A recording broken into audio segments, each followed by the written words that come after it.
Bismillahirrahmanirrahim. Assalamualaikum warahmatullahi wabarakatuh.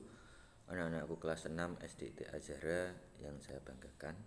Pada kesempatan kali ini kita akan belajar tentang tema 4, subtema 1, pembelajaran 1.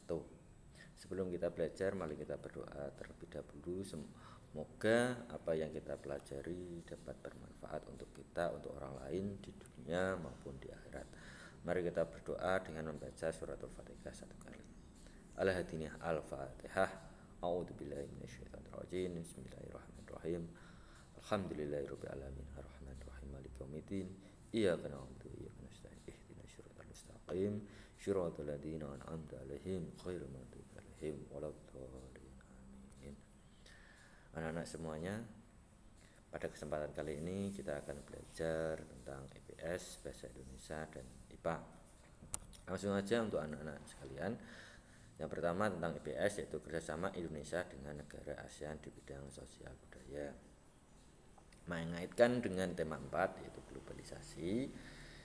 Globalisasi itu sendiri merupakan proses bersatunya kegiatan bangsa-bangsa di dunia di dalam sistem yang mendunia.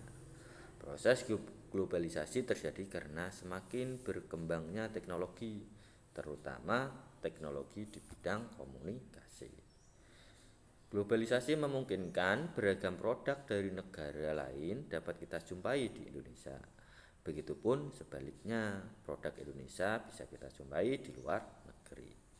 Nah, pernahkah kalian mengamati saat di toko swalayan ada banyak produk-produk yang ternyata buatan luar negeri? Misalkan ada makanan, minuman, pakaian, tas, sepatu yang berasal dari luar negeri. Pada era globalisasi ini, kerjasama antar negara banyak terjadi, diantaranya kerjasama antara Indonesia dengan negara ASEAN. Negara ASEAN termasuk negara yang berada di kawasan Asia Tenggara. Salah satu kerjasama yang dilakukan Indonesia yaitu di bidang sosial dan budaya. Kerjasama di bidang sosial dan budaya itu sendiri meliputi berbagai bidang, diantaranya yaitu ada pendidikan, pembangunan, kerjasama sosial, kesehatan, ketenagakerjaan, penanggulangan bencana, dan lain-lain. Contoh pendidikan, Indonesia dapat bertukar pelajar. Ada yang ke luar negeri, ada yang dari luar negeri ke sini. Misalkan ada beasiswa ke Malaysia, nanti bisa berpendidikan ke Malaysia. Itu contoh dari kerjasama. Bidang pembangunan, kita mau membangun jembatan ya, dari luar negeri itu ada tenaga ahli, nah, kita bekerja sama untuk membangun jembatan dan sebagainya. Itu contoh kecil dari kerjasama di bidang sosial budaya. Lebih jelasnya nanti bisa kalian kerjakan di buku referensi kalian, di LKS kalian yang sudah kalian pegang semuanya.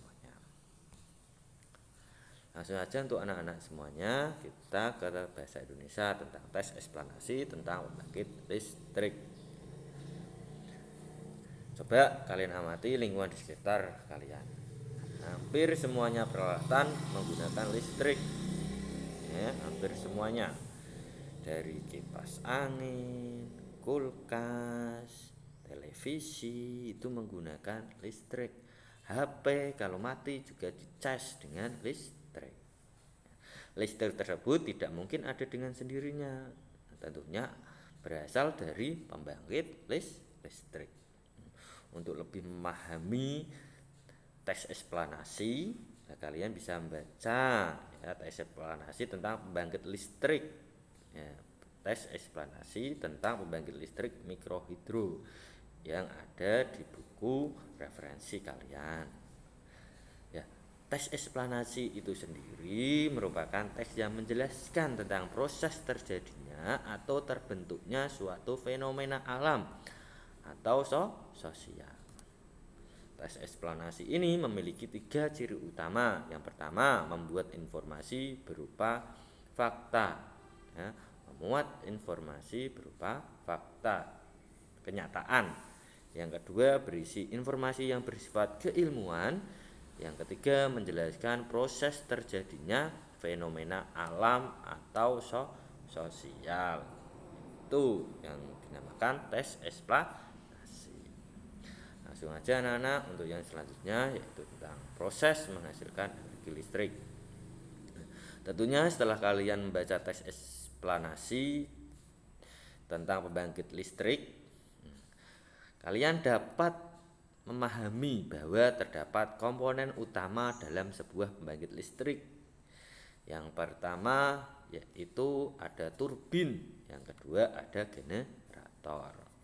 Dalam pembangkit listrik mikrohidro yang teks yang kalian baca tadi memanfaatkan sumber energi alternatif dari aliran air yang ada di lingkungan sekitar. Cara kerja pembangkit listrik tenaga air secara sederhana.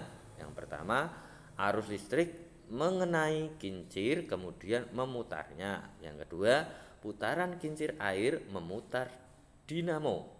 Yang ketiga, dinamo yang diputar menghasilkan energi listrik. Energi listrik tersebut kemudian disalurkan ke rumah-rumah.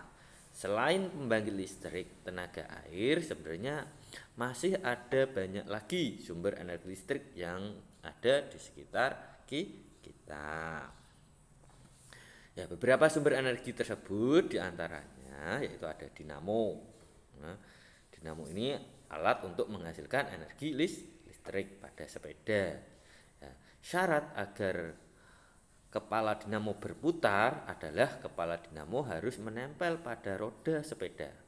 Putaran inilah yang menimbulkan arus listrik. Kemudian ada baterai dan aki. Baterai dan aki merupakan contoh sumber energi listrik yang dihasilkan oleh baterai, dan aki berasal dari bahan kimia. Contohnya mobil-mobilan, jam dinding itu menggunakan baterai dan aki. Sekian anak-anak untuk pembelajaran pada kali ini.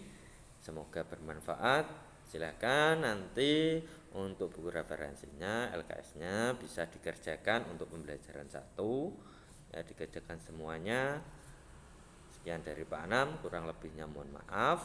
Ya, jangan lupa untuk selalu menghormati orang tua, menghormati guru di rumah. Ya, sekian dari Pak Anam. Wassalamualaikum warahmatullahi wabarakatuh.